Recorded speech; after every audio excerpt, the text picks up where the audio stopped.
Hello everybody and welcome back to my channel. My name is Danielle, just in case you didn't know, now you do know. And today's video is a little different for me. It's not something I've ever really talked about explicitly on my channel before. So today I'm gonna talk about why I don't work for Shopify anymore. And I haven't for about 3 or 4 years now. So, yeah, let's just get into it.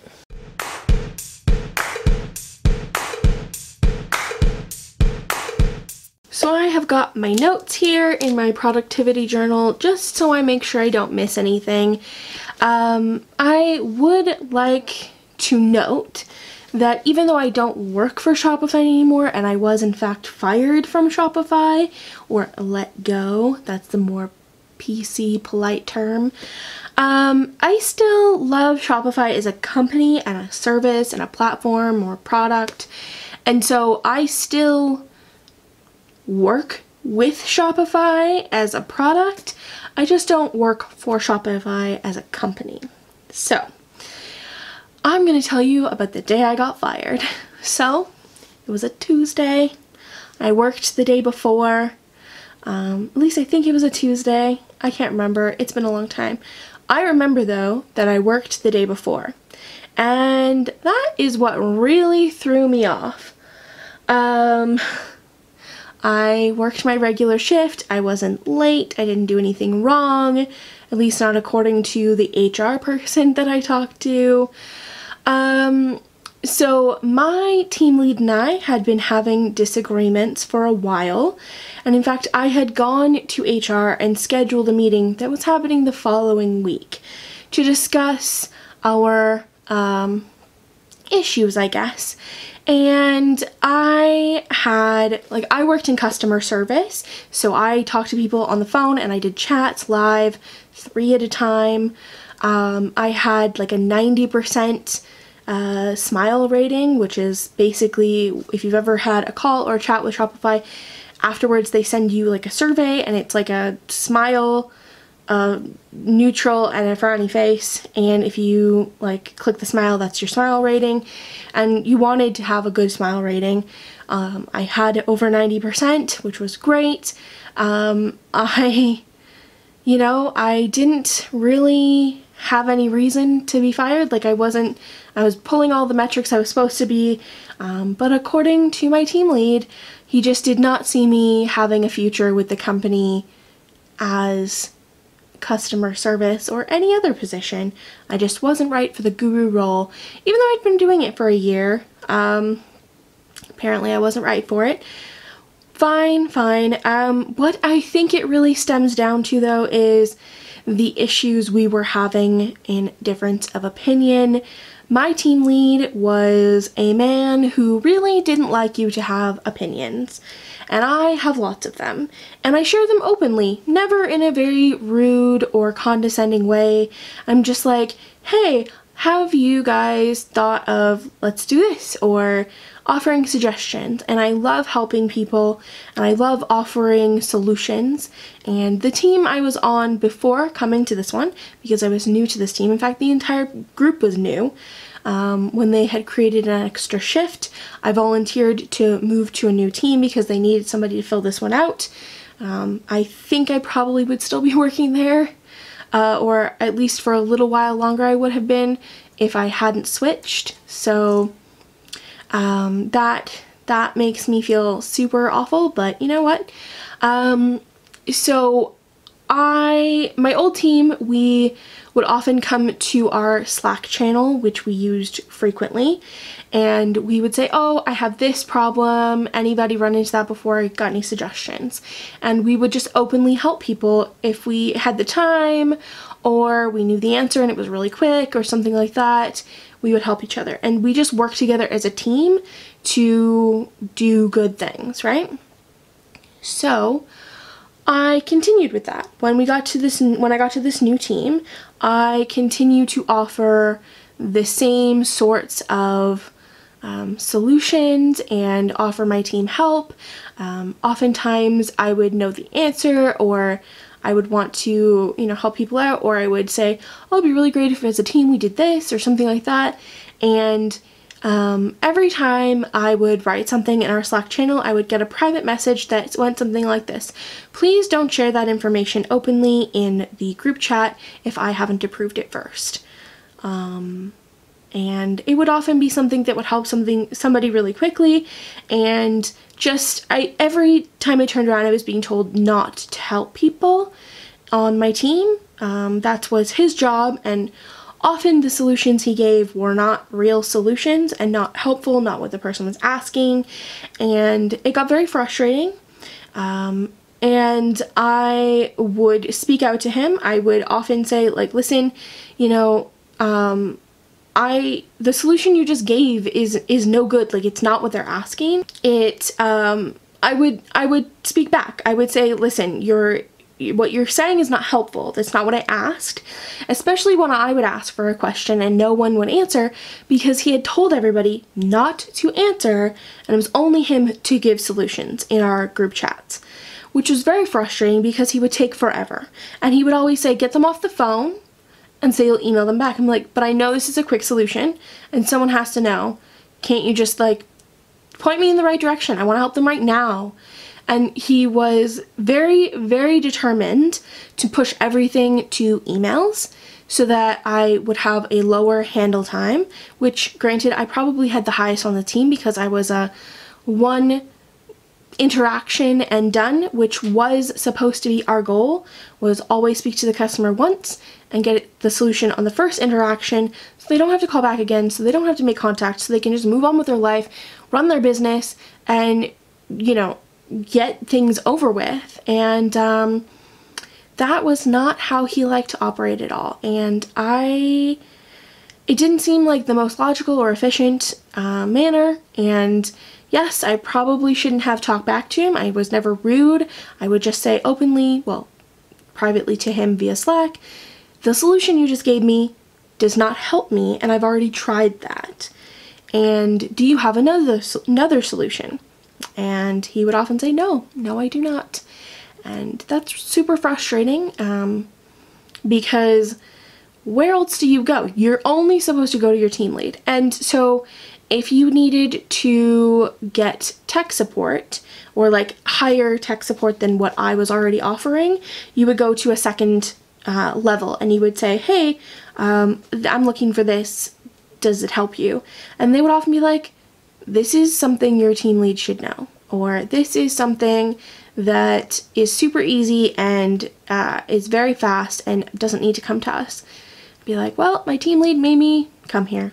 I would privately message somebody and be like, listen, I know you just said that I shouldn't be in here for this, but my team lead insisted that I message you, and if I don't and he monitors what I do, I will get in trouble. So you know what? I just have to do it, even if it pisses you off, I did absolutely everything I could to please him.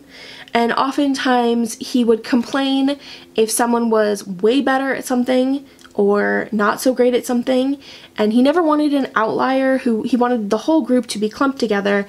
There was 10 people on our team, I think, and he wanted everybody to be together on stats. That's fine, but if you were awesome at something and you stuck out, he didn't like it. If you were bad at something and you stuck out, he berated you for it publicly. So, it just wasn't a very good environment for me, but it didn't even, I could have handled that. In fact, I had handled it. However, every time he coached me one-on-one, we would have video calls, and I left every single one in tears. He would say quite awful things, and it was not about my appearance. It was never about my size, but he would often tell me that my opinions don't matter. The things I would like to do or improve, or the things I would suggest, were not going to get passed on when they were great suggestions. I'm just going to be honest. like any time I suggested anything, it was immediately shot down. And it started out where the entire team was experiencing these sorts of things, and they all spoke to him and said, listen, you know, I don't like the way you're treating me, and I don't like the way you run the team. I don't enjoy being on your team, and I don't receive feedback the way you're giving it. And I did the same thing, and I did the same approach where I nicely, like I wrote him an email, I said, listen, I'm not getting on with the feedback you're providing. It is, it doesn't sit well with me. And I explained all of my issues. I explained how open my team was before, and I got fired for it. Everybody on my team was completely like, what? Like, how is this happening right now? They were all so shocked. In fact, he did it just before a team meeting, so he, it was pretty awful. In fact, I signed into work. He came in, like, to our group chat, because it's all virtual, you work from home, and it just so out of the blue, I was just like, yeah, it's gonna be a great day, and it was not a great day. I was sitting there in my pajamas. I remember coming upstairs after it happened and was like, I just got fucking fired in my pajamas. How is that even right? Yeah, it was not a good day. And obviously when they let you go, they have HR on there so that they can follow the laws and everything. So he got on a video chat. I got on with HR. I was like, oh, I guess they've moved up our meeting, not a big deal. And I was so confused. He basically said what he had to say, which was, you don't work here anymore, and left me to HR. And I was like, you know what, there's something so very wrong about this. I explained all of the issues to her that I'd been having with him after I calmed down. In fact, I had to call her back the next day because I was hyperventilating. And even now, I still get emotional about it because it feels so wrong the way it was done. And after I was able to talk to her rationally and calmly, and explain all of the issues, and I said, like, we have a call scheduled for next week for this to, like, discuss our issues, and I don't understand why this is happening now. I was like, did you tell him that that's what I wanted? And she's like, no, all of that is confidential. And it just felt wrong and off, and just not the way Shopify does things as a company. And yeah, it didn't feel right. So I knew somebody who worked in marketing as an executive, and I spoke with him and I explained exactly what happened. He's like, that is not the Shopify way. That's just not how things are done. And even the HR person was like, no, this shouldn't be an issue. Apply in 3 months and you should get hired again. And I didn't reapply. I never reapplied because, to be honest, he was still working there. He doesn't work there now because I've since heard from my friends who still work there. And he was let go. He was heavily reprimanded afterwards for how things had played out, especially once things got around to HR about how poorly he was treating everybody else on the team. And obviously that is just stuff I've heard from people who work there. And yeah, I would still work for Shopify now. I would work for them, but to be honest, I don't want to. I want to work for myself. I love making my own hours. I love working with makers and helping them build their businesses, and I love helping them expand beyond Etsy if they want to onto Shopify or Squarespace or even Wix, and just to build their e-commerce empire. And I don't want to necessarily be limited to one specific platform to help people. My knowledge went way beyond Shopify. I once helped a man build a Facebook page while urging him to get off the phone with me, that this was not my job. I told him exactly how to set up a Facebook fan page, pretty much with my eyes closed, just so I could get him to stop calling, because he called pretty regularly and I talked to him a lot and he wanted help and Facebook wouldn't help him, so I did. And you know what, when you can offer those types of services, you definitely have legs beyond one particular company. So instead, I've decided that I will work for myself. I will offer my services to other small businesses who want to get onto e-commerce on whatever type of store they want to start. I do consulting now where people within my city who are thinking about getting Shopify as a point of sale system and an e-commerce platform, I talk them through how to set it up, how it works. I will build your e-commerce store for you. It's up to you to provide photos and descriptions, but beyond that, I'll put it all together for you. So you don't have to be technologically advanced or savvy or whatever you want to call it. You don't have to know anything about technology. And when it's all done, up and running and ready to go, I will sit down and I will show you how to use it. And I will show you everything you need to know on how to make a new product so you don't need me afterwards. It's set up, it's running, it looks great. And if you do want to hire me afterwards to continue adding products for you or something like that, you can. And I do have retainer clients that ask me to update their website every month or do really specific things for them that take them a long time, and I do that. But I still give you all of the tools you could possibly need to run your store on your own if you would like to. That's my story. I think it really just boils down to a difference of opinion on how things should be done.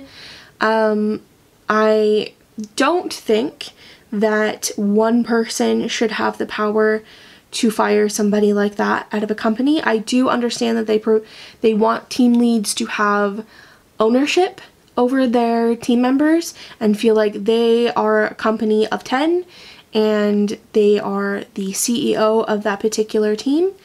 However, it just doesn't sit well that one person can just decide, and there's no documented proof that you're failing in any way.